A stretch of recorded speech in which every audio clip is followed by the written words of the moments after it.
काजल वह हेडफोन देगा headphone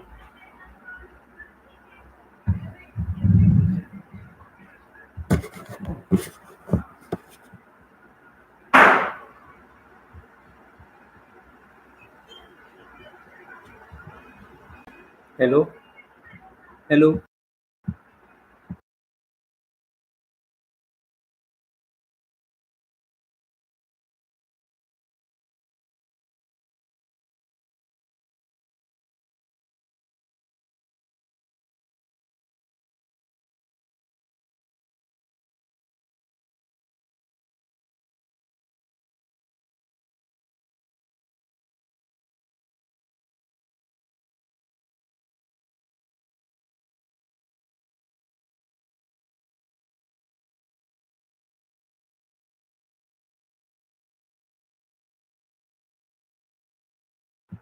Hello, how are you? So everybody is on the stream.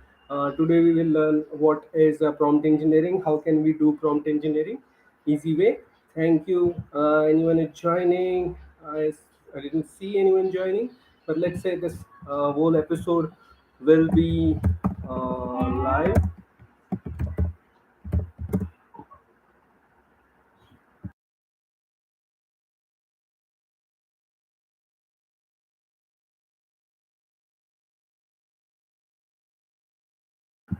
So as we know the thing, maybe someone will join. And thank you all. If someone join, we join it.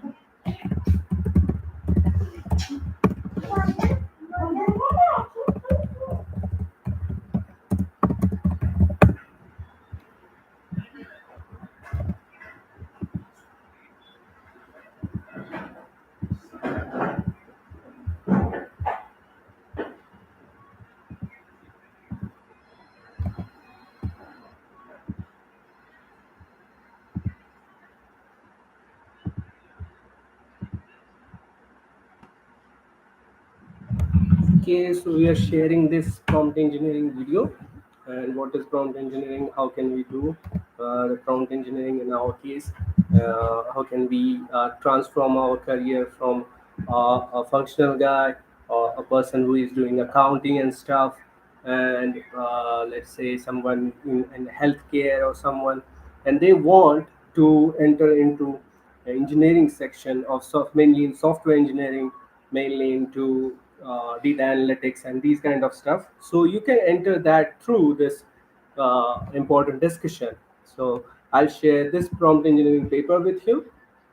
So in this paper, we'll discuss the important concept for programming languages and software development for prompt engineering people. So this paper is basically targeting non-technical people doing this job. So anyone who is watching this stream, please say hi. Okay, yeah, some people are there. Hey, hi, hi. How are you? Uh, thanks, thanks for this discussion. Yes, thank you, thank you. Yeah. As we see this paper, by the way, I'm just reading this paper, so I can't see all the comment right now. But I'll check those comment by one. Yes.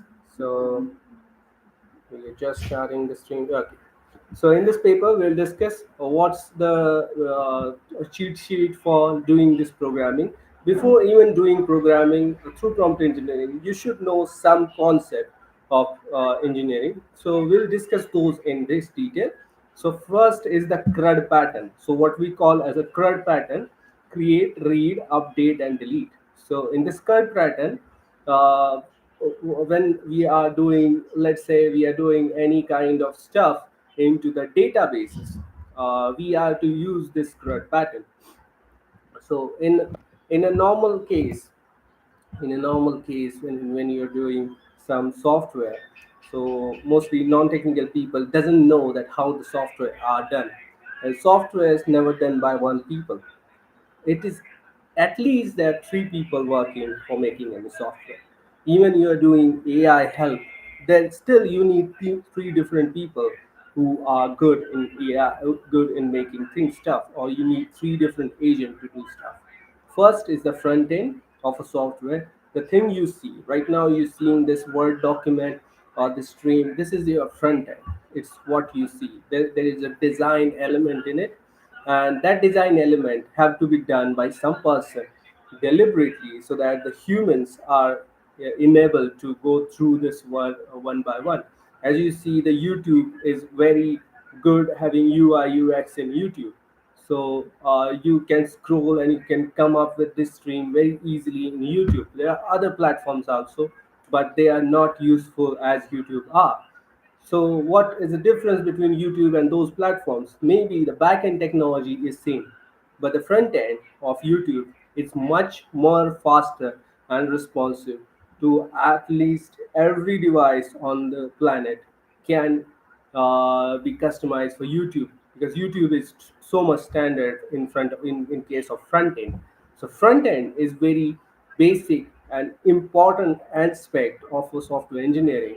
It makes your product successful or unsuccessful based on the reach. So front end is the thing which people see, the UI UX design. That is the thing. The back end have two sections.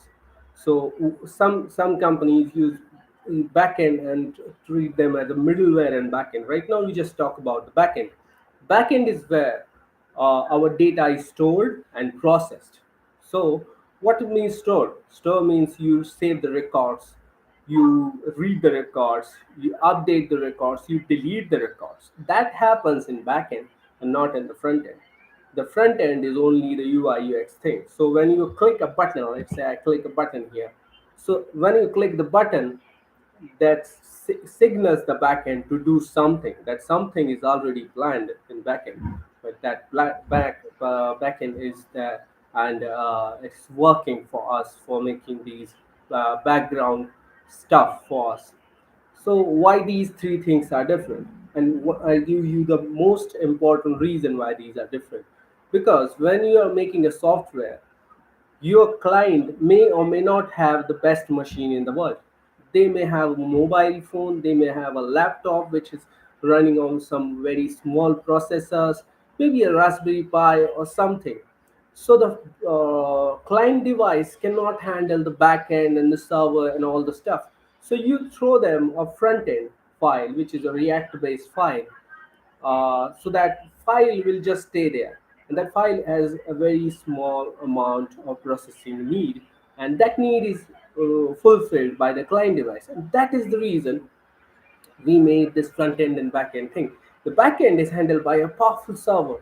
We keep that server separate, one server for, like, say, 100 people. So 100 people will have front end in their devices, and the back end is only in a one simple device. So this is a theory of back end and front end. You don't have to go deep right now, because you just can go through these concepts and you learn by the doing this. I'm very much promoting things like doing and learning rather than reading and learning. So you do and learn, so these concepts will help you do stuff. So you say the create stuff is when you create some new record here. So create is means insert into values, so it is creating new record. Read is what we are reading the records, we are reading the data. So this is a SQL table query. So I'm probably know that you know some things like SQL and all. So this is a SQL query that is saying select the records all from means from that table. Which table? Yes, we you will you will write the table name here and where. So these are some conditions. So it will record. It will read the tables balances. Update is where we are updating any record, and delete is we are just deleting the whole record from that. So in our prompt engineering, what we do is we never use the delete most often. So delete is where you just delete the whole record from the database. You should not do that. You should not do that. Uh, Rather than you just update the status, rather than delete it. So this is what we use in a prompt engineering. This is a concept and this is a standard you should maintain, that you should not write any of the programming pattern which is deleting the data. Uh, if you're a full software engineer, please go. You have the degree, you know how to stuff works, and you can recover the data. But if you're not a software engineer, you are a non-technical person, don't do that. Don't do this thing. Never do this thing, because if you delete a data, you may or may not have the capacity to recover the data with only artificial intelligence. I know that some people can do that, but that is hard for a newbie. So don't write any code to delete any data. That's a very nice thing that I can come up with my experience. Whenever I make some small stuff for people, I never write any code to delete them. I'll just write a code to update the status. So I just update that it is redundant records. But deleting any record is not a thing that I do. This is a very important thing. Next is what is crude concept in case of REST API. So we will go to the REST API later time. Now we go to the workflow layer.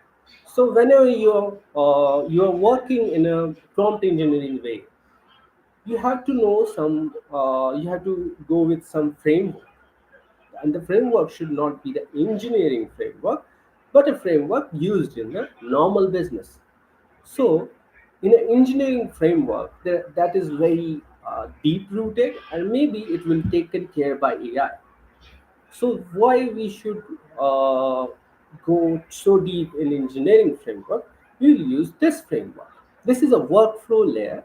This is also a technical framework, but it is developed so that non-technical people can also understand and do their program. So in a workflow layer, what happens in a workflow? So workflow made with a five things. One is a trigger, second is a condition, third is an action, and fourth is a state change, and fifth is a notification. By the words itself, the only thing you have to know and you will get stuck is a state change. State change is where you get stuck, but we go with the everything. So what is trigger or event? But something happened. I'm saying something happened, that is a trigger. So any data or any record in your system should be aligned with the actual happening in the world. So let's say something happened in the world outside the computer will also be an event, but that event should be recorded on the computer side. So I'm taking a very simple example. So let's say you are in working in your business and you need to do a purchase order. A purchase order is where you want to purchase a material. You didn't purchase the material right now, you just create a purchase order. Now creating that purchase order will be an event, but that when you record that purchase order into your system, that event becomes a trigger. Some of your people in your company are very much aligned to either approve or disapprove that purchase order. So that is a condition. So if your purchase order is, let's say, more than $50,000, then that purchase order need an approval. So this is a condition. Next is the action. So you will send that purchase order to a person who is approving authority, and that purchase order will be approved by that person. That is an action. When that purchase order getting approved, that is a state change. The now the PO is from pending to pending approval to approved. So that is a change happen, and the notification will be come to the person who is responsible for the next task. So this is a workflow layer. Workflow layer is very important in case when you are doing in prompt engineering. When you are doing prompt engineering, you should always work on the workflow. There should be always a workflow that is guiding this whole process. So let's say you are making uh, any software for, let's say, an agriculture business. In an agriculture business, you should know that the purchase of these seeds and all need government approvals. So you are making, let's say, a software for government to do the approvals. So whenever the person is filing for the new subsidy to the government, that filing is a event, and when the event is filed, on the basis of the need of the person, let's say he want more than $50,000 of seeds, the government officer should be transfer that thing to appropriate government officer. Let's say the government officer is a clerk, he get this form. Okay, I want $50,000, more than $50,000 seeds, and there is a higher government authority that is needed approval. Then quickly that approval should be gone to the higher authority. Higher authority should either take changes, either approved or disapproved, and that change should be known to the next actor. This is a workflow layer. You have to know this thing, and you have to make this thing so that your prompt engineering software will be a useful thing in the world. The next key idea in the workflow is a chain of event and plus condition and plus action. So what happens is that there's some chain of events happen, and each chain of event will generate new conditions. So that becomes so much complex. But this complexity should be handled by the system, and the system will do this thing in easy way. Nowadays, we have Power Automate and Logic apps for working for us.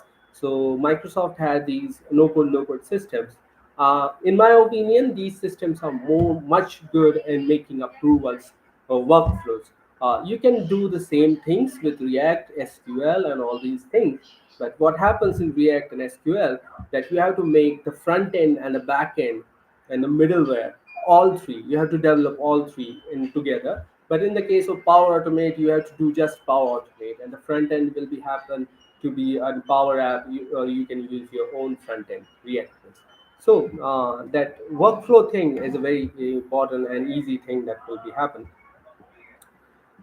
Then there is a data structure layer. So the core thinking here. So, how a data is structured? I have removed some of the data, which is I think that you may know. I will not go with the strings and numbers and all these things. I'll just go with the four data structure. You have to know these four data structures, and you're good with the prompt engineering. These are the things have a specific purpose to it. So the array, list, dictionary, set, and tuple. So the array and the list are same but different. So in some programming languages, list is there very much. Some in array is there very much. So this is basically a sequence of items. So in this sequence cannot be break in between. So I cannot choose three directly. I have to choose one, then I have to choose two, then I have to choose two. So this is how it goes. The dictionary or object is kind of a table, you can say. So this is a table dictionary object. Third is a set. These are unique values. And four is a tuple. So this is a fixed position data. So this data have a coordinates. So what is the difference between the four? We will go through it, but I'll just tell you the small differences. So the array, when you're using an array in a prompt engineering, you have to know that how you save a data will have impact on the workflow. So let's say you want to save a data in such a way that the order of the data will always be maintained. The order should be maintained. So we will use array. In the case of ours in the workflow, let's say there are five officers putting their approval or disapproval. So you should always use array, because when the approval of the first officer is yes, then and then only the second officer's approval should go, and then only the third officer's approval should go. In the same pattern, it should be saved. It should not change the pattern. You should not, if I want to disapprove the thing, I should go the last officer it approved, then I should go the last officer. So this is the structure and it should go with that structure only. So there you use the list. But when you used to do the dictionary, so when you used to do the object or record, these are the same but different things again. So a record is where you just save the data. So you just want to save the purchase orders, you just want to save the sales orders, then you use the records. Or your records are like a dictionary like a thing, so it's like a JSON like a thing. So we'll go with the records next time. But set is a different thing. So you probably heard the set thing, so the union so the A and C, so that these are the unions and all these things. So you can go with these things easily.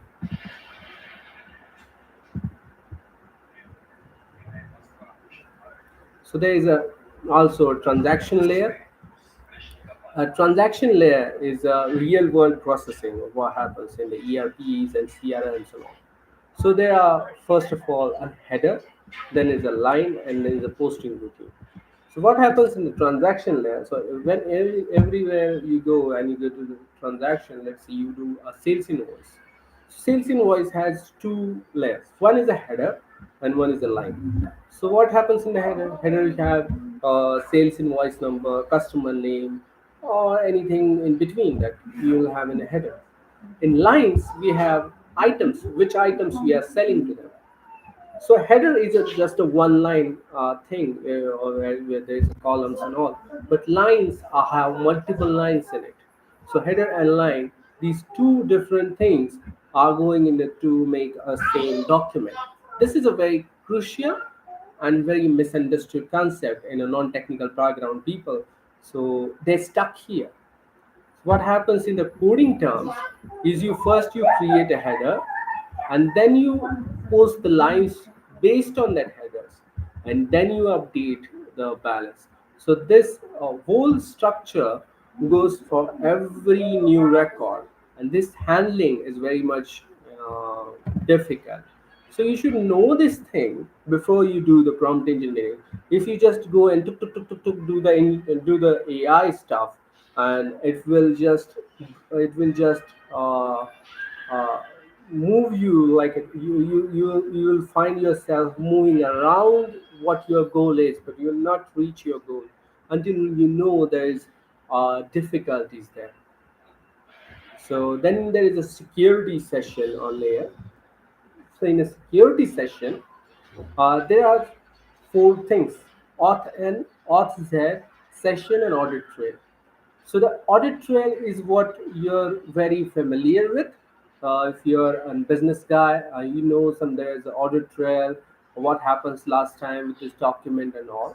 You may or may not know the authentication in sessions. So the auth N is a where thing where you allow a person to come to your system with a login and credentials. So most of the times, these login and credentials are handled by some other systems. So I recommend you to use Microsoft Azure AD for authentication. So this will be an easy task for you, because making an authentication without a technical knowledge is literally impossible thing. Even you made that and you think, oh, I made it my own authentication system, it may be not enough to justify the security concerns of the client or yourself only. So use Microsoft Azure AD, learn how to implement it, and it is very easy. Second is the auth Z. So auth Z is what you have to make yourself. So this is a roles and permission based thing. So every page and every table of your software should have an auth here thing. So this authentication tells that which role will have which permissions. So this is what you can do by yourself. The login and token may or may not, or possibly may not be a single person task, but auth Z is single person task. You can do that with AI. You can make rules and permissions. Then there is a session or active identity, which we call a JWT cookie. You can use third-party softwares for checking the authentic active identity of a guy. So the basic is a Microsoft Clarity. Microsoft Clarity is activity identity thing, you can use them. However, Microsoft Clarity will not be useful in full terms, you have to customize somehow. So there is a way to customize it, we will discuss that later time. But there is a Microsoft Clarity, Google Analytics may be a useful thing for a small kind of active identity, very small. But if you want to do some high end active identity, then you have to just leave the front end to WordPress or something. So WordPress will take care of that. But you can make audit trail and auth set by yourself. Auth and session is not an easy task, even with the AI stuff. You will miss a lot of things there. So it is better to take third party software's help for that. Error and exception handling. This is where you will see that you will find yourself in a gutter where you're cleaning a gutter of error exception. But believe me, if you started with a good and proper documentation, then this try, catch, and finally will be happen very easily. What happens here is when error is done, that error will be cached through these messages and it will be showing that message to the person. So in the same way, let's say we are going to make a school software, and a school software, if a school children has not completed their exam or small exam marks, then that should be a thing. Okay, we'll discuss this error and exception later. That is a very hard part, I will say, and it is much more of a thing that you will do and learn. So I'll just leave this thing right now. You do and learn this error and exception, and so data integration and API layer. This is important. This is very important, and this will make you a good engineer. So these are the four things right now happening in most of the things, and you will use these things to your benefit. So what happens here is a REST API is an API based simple web based data exchange. So you develop a data exchange from your system to other systems, and you'll talk to these systems using REST API. REST API is a very useful thing for doing building a robust system which talk with multiple systems. Webhook and another side is just pushing notification. So webhook is very important when pushing notification. If you allow me to go in the workflow structure, so when there is a condition here, at that condition we are sending an action. This can be done with webhook. This can be done with webhook. The workflow, a webhook is a very important structure, a very important thing for workflow making. The ETL is a bulk data movement. So ETL is different than REST API, and sometimes it's collapsed. So ETL is where you sending a bulk of data to another system, where REST API you're sending a quick data exchange. So REST API is, if you learn the REST API, it can act as an ETL also, it can act as a webhook also, and it can act as a middleware also.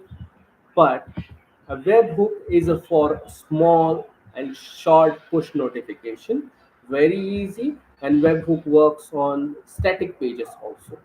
But REST API you need to develop a backend. And in case of ETL is a system specific thing. So if you have your system allows it, then only the ETL is there. And ETL is very business user friendly thing rather than REST API. In ETL, you don't have to do the coding also. The systems will have the ETL structure like Power BI. So I'll just write some examples of these systems which provide this thing by default. So here Power BI, Tableau just provide the ETL by default. Also SQL, Microsoft TSQL, and PLSQL, which is Oracle's SQL, will also provide this thing, ETL. So ETL is very business friendly thing. You just know SQL for that. So you don't have to do something else for ETL, but REST API is a programming thing. Okay, this is a programming thing, and you'll find that in programs like Python, JavaScript, Java. So you have to know some programming for this. But webhook is mostly like a front end thing. So webhook can be done in other languages also, but JS or JavaScript is more powerful for this. But this is like a web development thing. So it's a like web dev programming thing. It's much easier, and it doesn't need a backend. No backend. So only front end is required.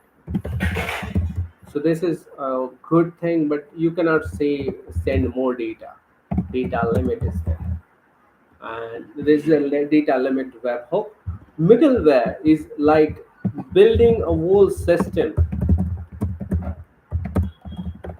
for just data transfer.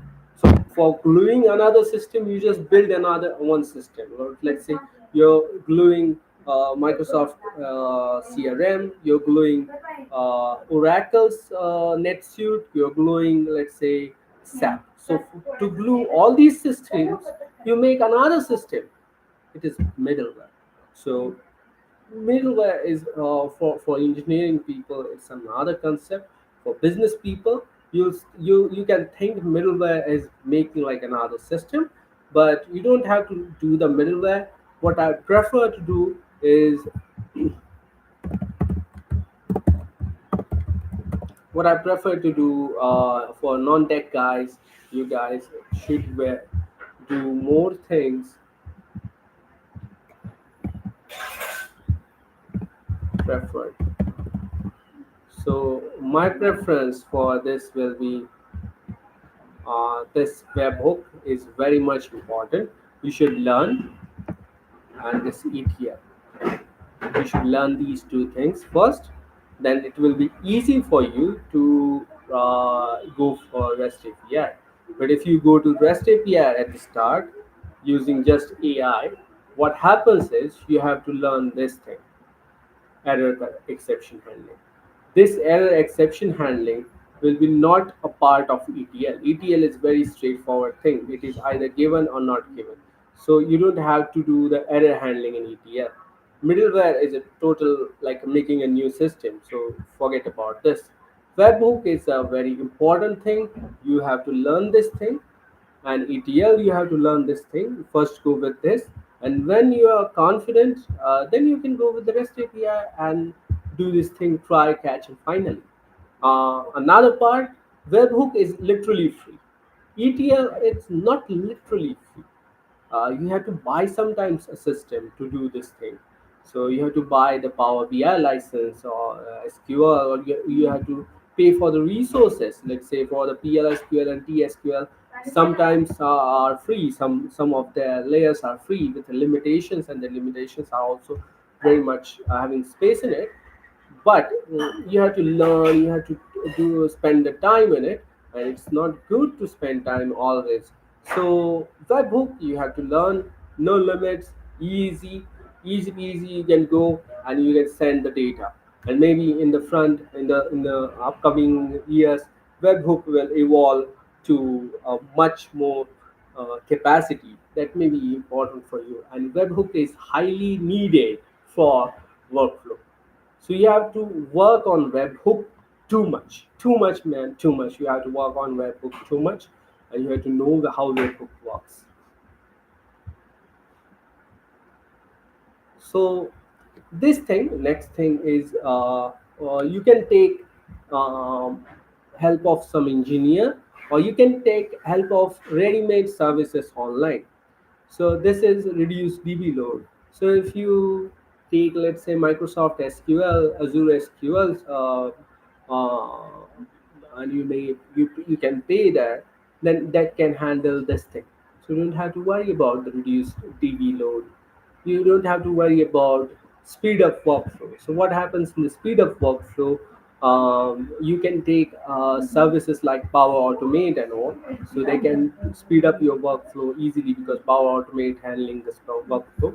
But if you are using the webhook and the JavaScript, then you have to work on this part somehow, handle the scale. So when you are handling a scale, Azure, again the Azure Q can help for you for that. So let's say at the same time there are 10,000 messages coming to a server. How the server can handle that? So there is a queue. So what happens is 10,000 messages load up to a queue, and that queue is then one by one provided to our system.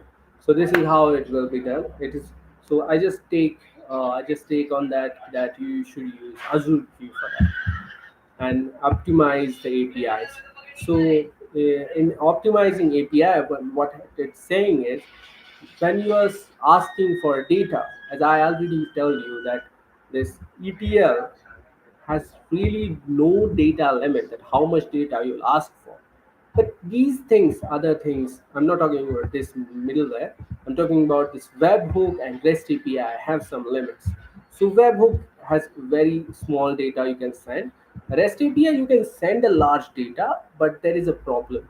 You cannot send a large data for longer time. So REST API is like opening your connections for somewhere. So imagine this: like you have your home and you have a door for you.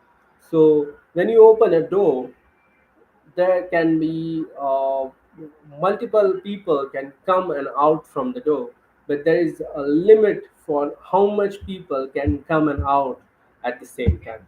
So let's say from a door, let's say at one time there is only two people can go through. So that is limit of that door. So you can think the door is webhook.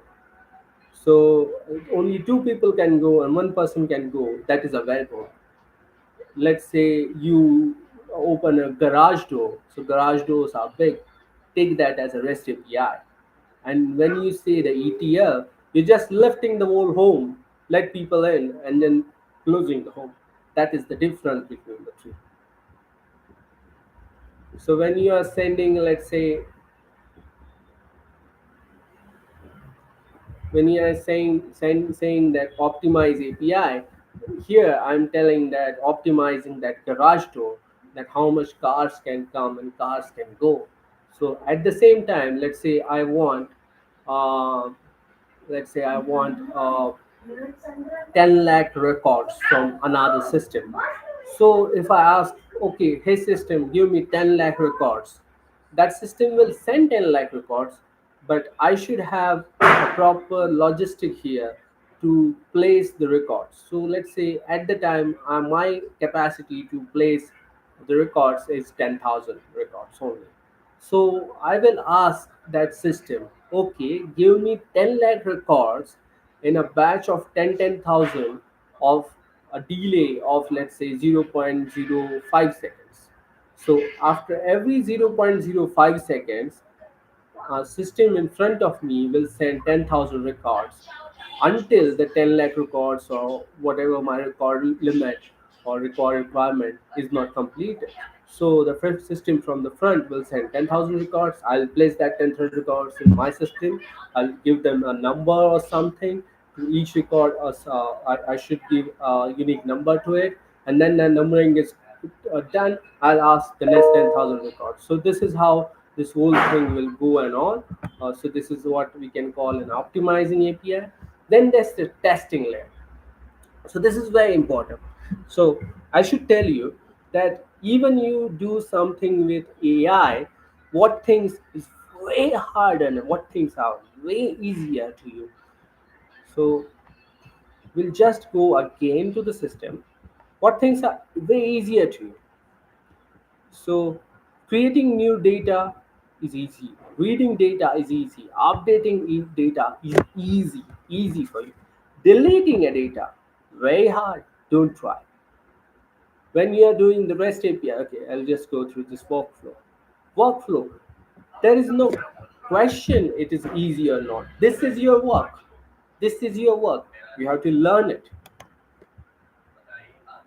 There is no thing like this. Data structures easy, no much hard thing there. But in this thing, object, when you are treating a data like an object, the object oriented programming is very much like a vast thing. So maybe that thing is not easy for you, but with the help of AI you at least can tell what an object is, and object oriented programming you want, that AI can develop it. But let's say other parts are easy, you can learn them. The transaction layer is what again you have to learn. It's easy or not easy, that is not the question. You have to learn this workflow, you have to learn this transaction layer. Security, I'll say that only on the basis of AI you can only do this or intro, honestly. All the other things are not easy. This and this thing, auth and session can be handled with paid services, so you can buy these services. But auth here is not a thing, and uh, a non-technical person can develop, honestly. You have to take some engineer into your team who have experience of at least 10 years, at least 10 years, I'm saying, to make this thing. The rules and permissions are too hard, and they require a much good experience. Otherwise you can make it. So don't go with odds head on this hard. And in error hack exception handling, you will learn error and exception handling, believe me, when you do things. This is a thing when you do. This is not a thing of rating. The data integration thing, ETL is easy. ETL is way easy than you think. Webhook is also way easy than you think, not because it's a easy technology, but because it have a very specific purpose. The purpose is just notifications, send notification, every notification. So it's easy, and you have to learn it because you're making workflow. REST API is a thing where you have to learn, and it has some functional thing also, the error handling and all it comes. And you just try. Every day you try some REST API, you will learn. But these two things, ETL and workflow, are like swimming. Once you know, then you know. You will never forget these things. ETL you will never forget. Webhook you will never forget. One time learning thing. This thing reduce DB load, speed up workflow, handle scale, and optimize API. Among this speed up workflow, you have to learn. You have to learn. There is no question of easy and hard. But about these three things, one, two, and three, you can take help of AI, but it will not work. You can take help of paid services to handle scale, or you can work for optimizing APIs with some paid engineers. You have some employees, and they can do this thing. Speed up workflow you can do it's yourself. Optimizing API, maybe not. Testing layer, this is the important thing where we left. So testing layer is where we have to spend our most of the time. And testing layer is best, we have to spend most of the time. If you're making all with the prompt engineering, there is absolutely need of testing. So you have to test it, your unit test, logical works, how it is working, integration test, the how system are talking correctly, and UAT test with the people directly. So we'll talk about testing in very much detail afterwards. So mental model, I'm creating a mental model for you. So what's UI? What users see? React, HTML, or let's say some pages. AL is a programming language for business center. So forget that. React and HTML is what people see. Logic, what happens is in Python or JavaScript, or let's say Power Automate is handling logic. The data is in a table, SQL. or JSON. Flow is what, when, and why. So this is a when and why, and this is a what. So there's a difference between what, and this is there's a difference between when and why. So flow is what we are already discussed. There is a flow from lower officer to higher officer to up till higher officer. How the data will flow and the email state will be changed. So that thing is workflow and event triggering. So next thing is the integration, and last is the reporting. So reporting is the stuff where the ETL works very much better. So for the reporting is still a non-AI thing, honestly, because AI is always promising that they can report much better than humans, but AI always fails because AI is not always capable that what humans will require, because reporting is much more people to people thing, a human to human thing. Okay, so the data behind the report can be done with AI, maybe, but the front end should be done by a person. So there is at least a testing required in reporting. So reporting is a very good thing. So now we will work on the,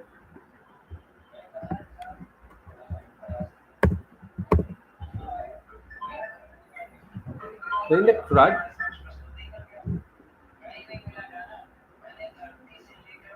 So I'm just writing the whole CRUD and workflow pattern in one snippet. So let's say what happened on event. On event is a programming word. On event of create request. So if there is a request created, then we will validate that request and save to DB. So we'll validate a request, okay, and we'll save the DB. So this is a simple workflow where we are just saving the request. And this is our approval workflow. So on event approve request. So if request amount is more than 50,000, send to a director as post to ledgers, notify. These are the, I'll say, or. So first system there is no approval. We are just saving the result. Second system there is an approval. If it is to director, send it to director first. Otherwise, save it. So the saving between first and second, this is the difference. This is the odd man out. This is odd man out, and it is creating a condition here. So if we go upside, and just revise it. A trigger or event is when something happens when a purchase order is released. A condition is when check an action if that action is there. If any action is there, action is when we execute the logic. A state change is the updation of record, and notification is to next director. So if we go down, so an event is a condition. What event it is? Approve request is the event. So this is a condition, and the condition is checking an action. So okay, there is an action. If let's say it's more than 50,000, there is action, and the action will have a trigger. So this is the action. We are notifying the next actor. So this is the actor, next actor. We are notifying the next actor. Otherwise, we are doing this thing. Okay, so this structure repeat in every programming language. Only the syntax change, but the thing is repeating in every programming language. It is SQL or it is anything in the world. It is always repeating itself in this structure.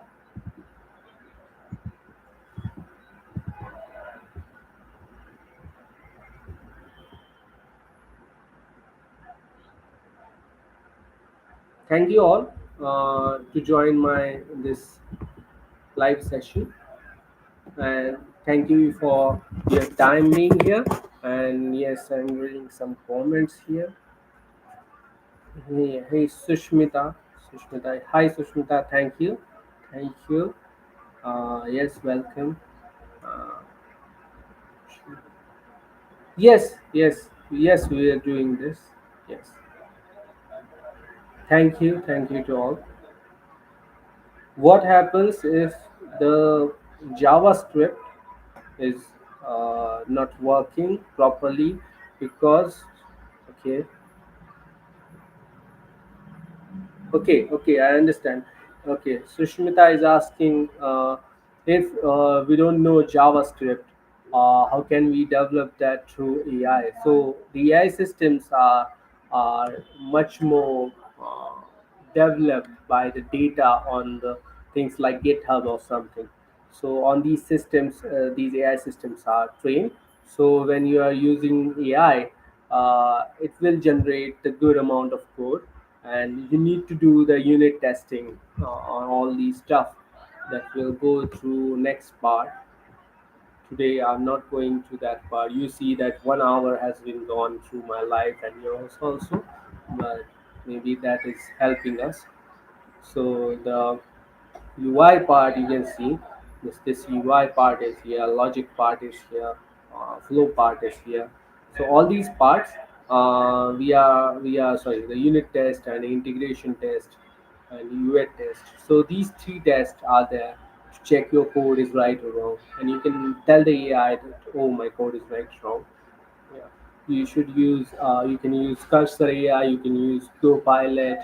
They have directly connection with your terminal. Cursor have direct connection. Copilot, there is some modification you have to do, but Cursor have direct connection with your terminal. It can directly make your code working. So yeah, thank you all, thank you to all of you.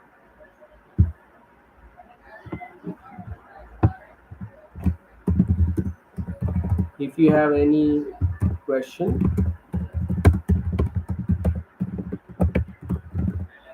please feel free to contact Akshay Tax 2014 at the rate gmail.com.